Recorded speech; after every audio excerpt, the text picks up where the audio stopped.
Yo, what's up guys, welcome back to another video. This is a reaction to the history and evolution of storm chasing. Now, storm chasers have a risky job. That's obvious. I mean, I don't know how many instances there have been of storm chasers losing their lives when chasing tornadoes, whatever they're trying to find. I guess storm chasing is just for tornadoes, right? They're not chasing hurricanes and stuff because they're not really as visible.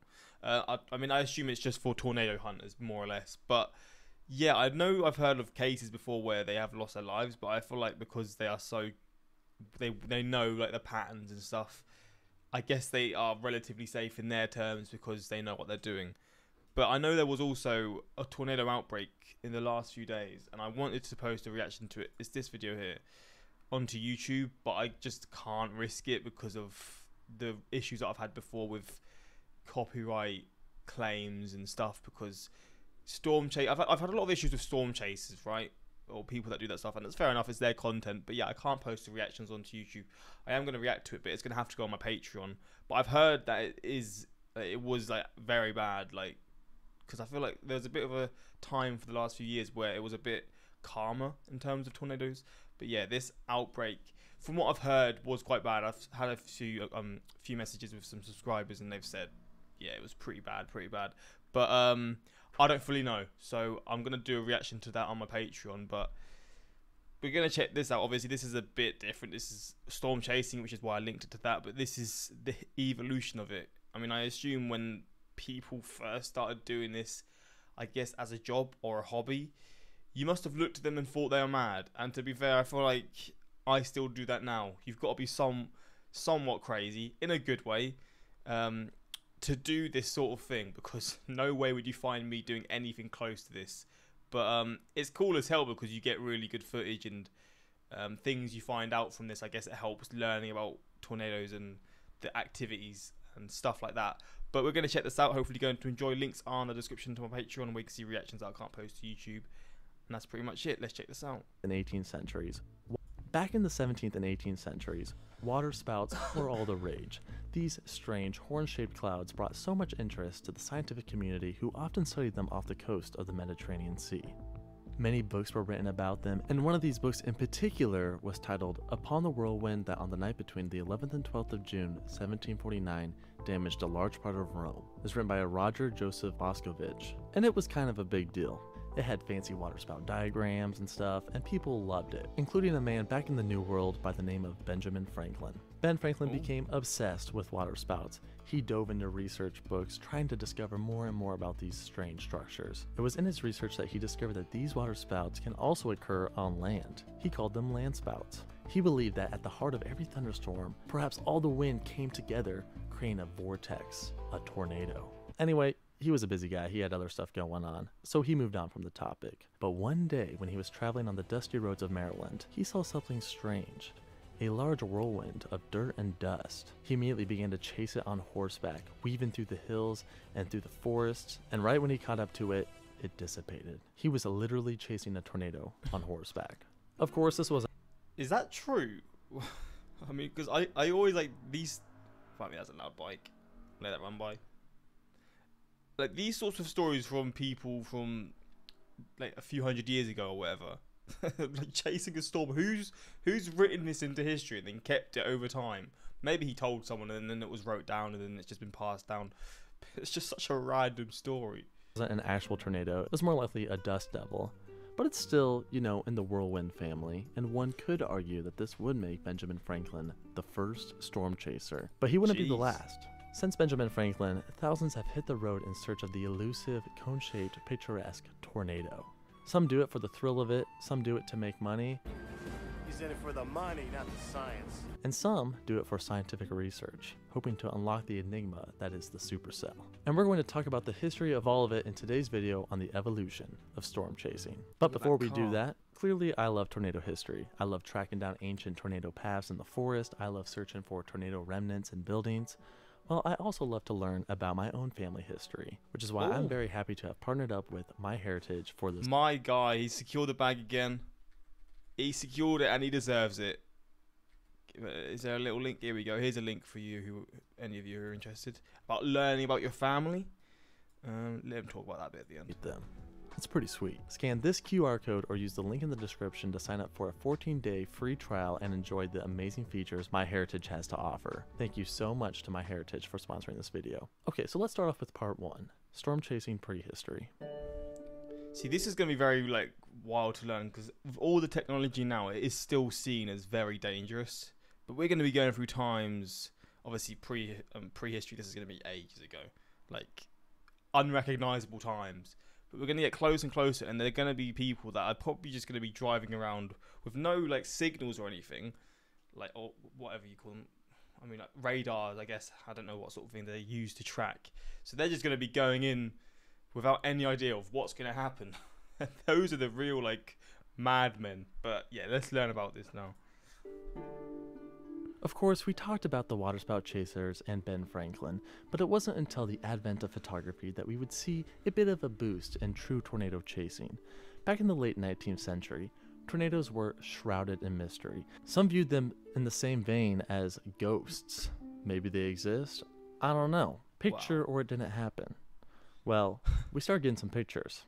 There's of course the two earliest examples in 1884, one in Kansas and one in South Dakota. But by the 1890s, cameras were becoming more and more abundant and photos began to pop up more and more. The photos were pretty sweet, but the photographers weren't necessarily out roaming for tornadoes. They most likely just happened to be in the right place at the right time.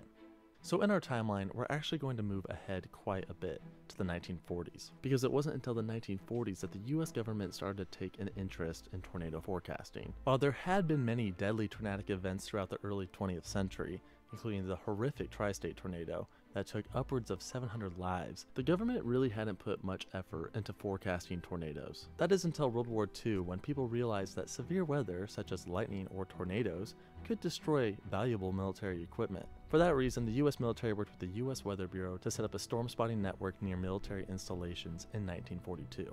At first, many of these storm spotters were actually looking out for lightning near ammunition manufacturing facilities. They didn't want lightning to, strike a pile of bombs.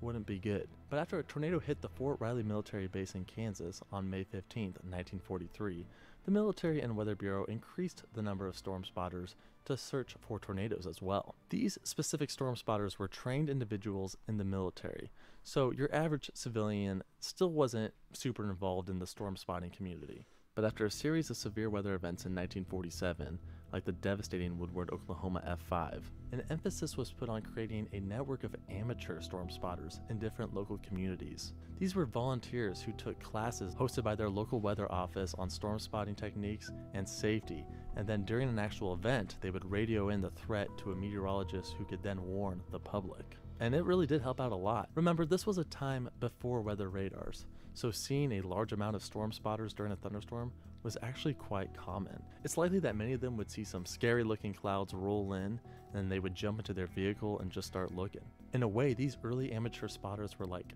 the beta versions of modern storm chasers, but they were doing it to warn others, not for thrill-seeking or scientific purposes. That is until the 1950s, where we would meet our very first true storm chasers. Here we go. There are a few individuals that are claimed to be the very first modern storm chaser, one of them being Roger Jensen, a photographer who began taking photos of severe weather in 1953. Jensen had a fascination with severe weather from an early age. He would watch large thunderheads roll in from the lawn of his family farm in Minnesota.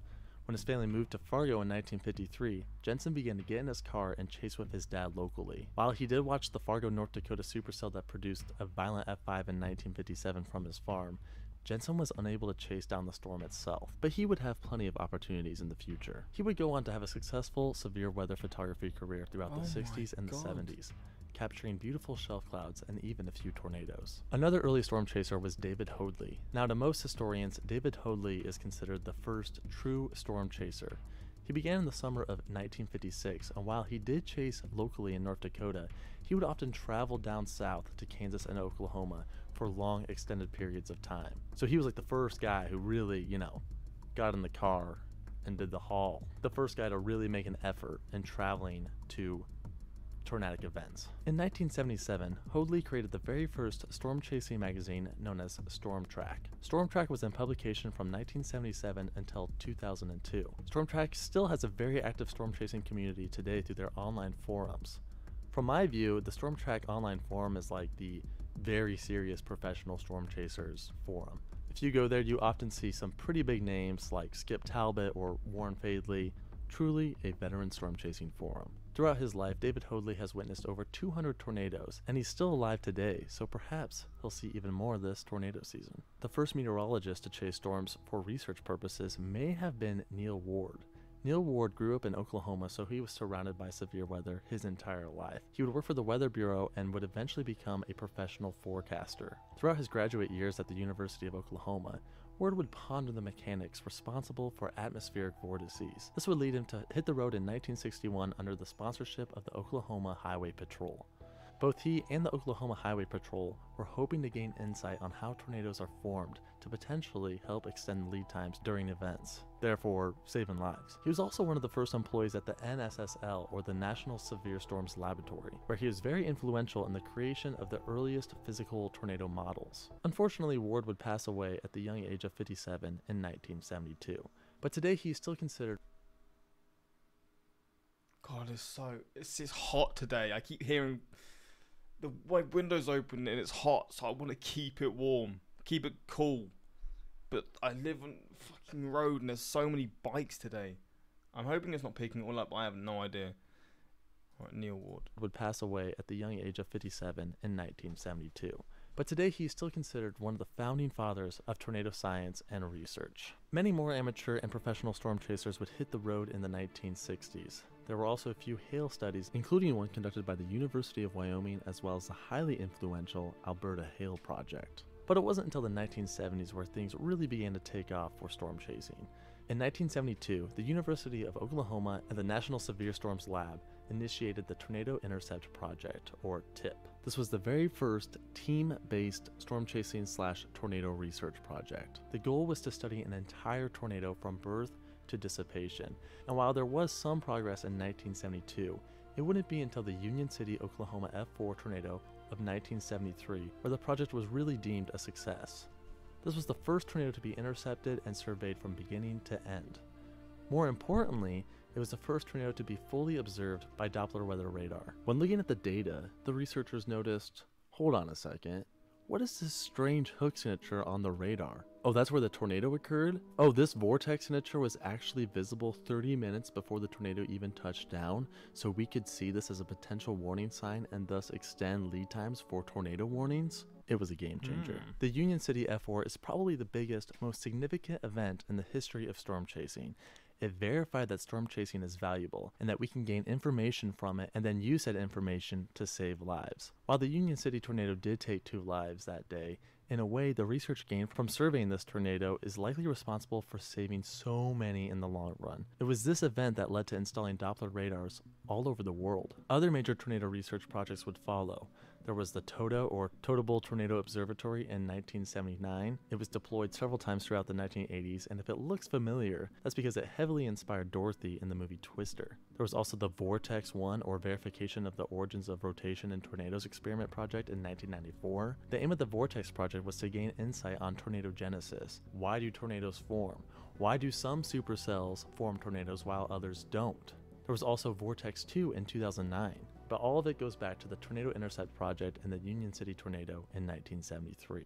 So in the 70s and 80s, there were many technological developments in entertainment here in the US. Stuff like cable TV, for example, which leads us to part 3, storm chasing and popular culture. One early example of storm chasing reaching a general public came from a tornado episode from the TV series In Search Of in 1978. In Search Of was like this weird in search of Bigfoot, in search of UFOs. And they did an episode on tornadoes. The tornado is the fiercest of all storms. Unlike the hurricane, it can unleash its fury with virtually no warning, bursting forth from the storm in an instant to ravage the earth for seconds or as long as 3 hours. You can actually watch the whole episode here on YouTube. But this, to many, was probably their first encounter with tornadoes. I'm sure many saw this back in the 70s and were like, dang, I want to go find one of those. The birth of the Weather Channel in 1982 and another NOVA documentary in 1985 also led to an increased public interest in weather and tornadoes. Of course, the invention of VHS tapes allowed many to bring tornadoes into their homes, with titles such as Tornado Video Classics and Target Tornado in the early 1990s. See, seeing this stuff in these times, and obviously I guess there's a lot less knowledge. Like nowadays, you get to see all this footage freely, but in these times, it must have been even more alien. Like I look at tornadoes and I'm shocked. I just get like the heebie-jeebies, and they blow my mind. But this is in a world where I can see all this stuff. If I was growing up in these times, this would be like a mythical sort of thing, because again, you don't get them in the UK, or you do. The UK is the hotspot for them, but they just don't get any bad ones, and I've never seen one. I say the hotspot. It has the most per square mile or something. But yeah, seeing this in like 30, 40 years ago, seeing like tapes and all these kinds of things, my head would be gone, because you don't have the accessibility to see all this stuff as you do now.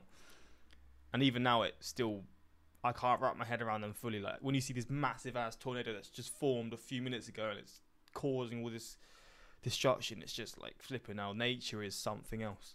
All these documentaries and TV shows really got the general public excited about tornadoes.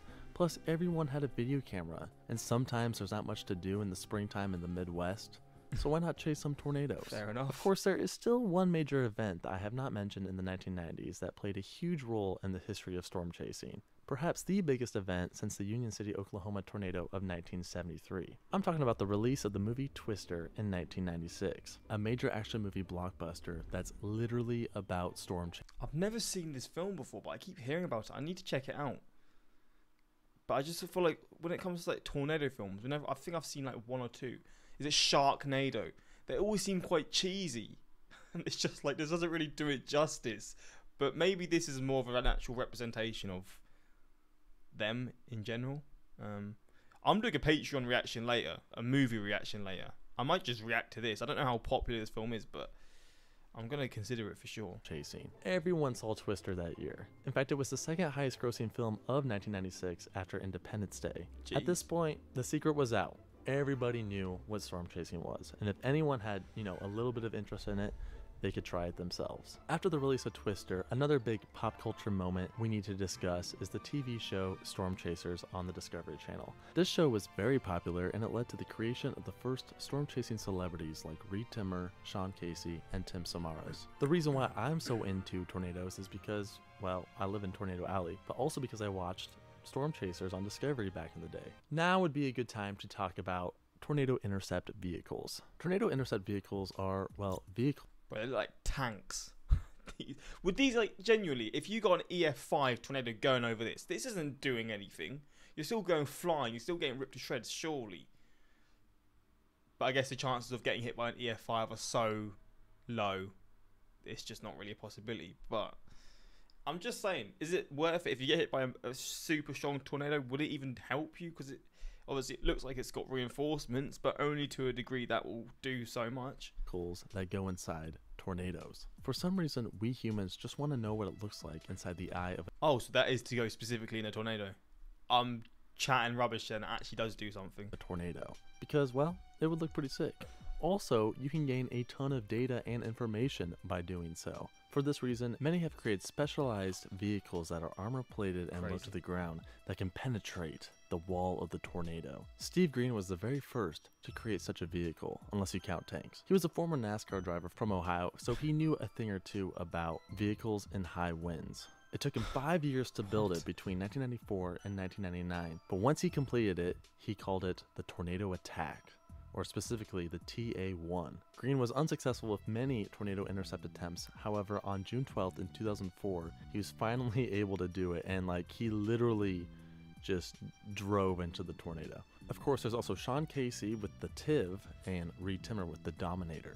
Eventually, I want to do a video that is specifically about tornado intercept vehicles, so we're gonna move on. One Mad. major moment for storm chasing that I probably should I was thinking about this this film. I've forgot what it's called. Wizard of Oz. There we go. have mentioned earlier in the video is The Wizard of Oz. Many veteran storm chasers actually claim that their fascination with tornadoes began after watching the tornado scene from The Wizard of Oz, which really is an incredible scene.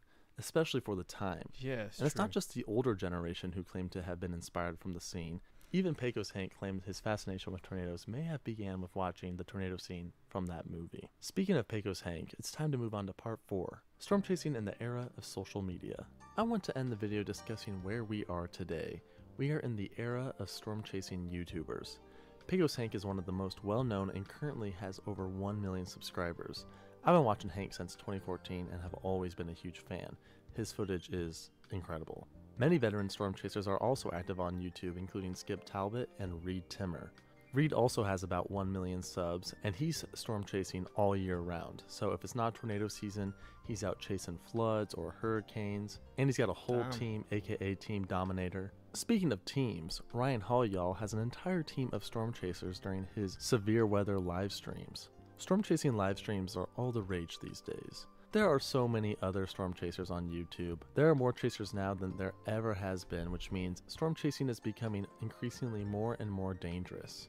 Many want to get that incredible shot for YouTube, and they just get 4 died in the last 2 weeks in 2022 May. Flipping hell, man.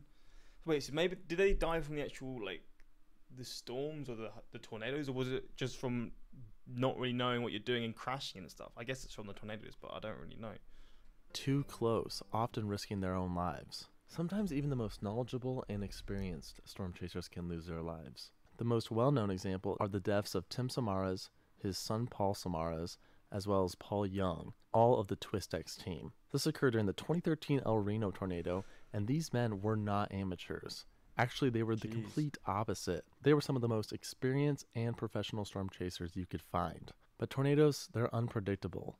That particular tornado, the 2013 El Reno EF3, was unique in terms of its path and size, and that put many chasers in danger. It just goes to show that you must always respect Mother Nature. And with that said, that was the brief evolution and history of storm chasing. Well, there we go. It is something else. You've got to be built different to do this sort of job, man. It's not for the faint-hearted. Chasing a tornado on horseback has got to be one of the most badass things that man ever did. That's wild, man. I mean, fair enough. Different level.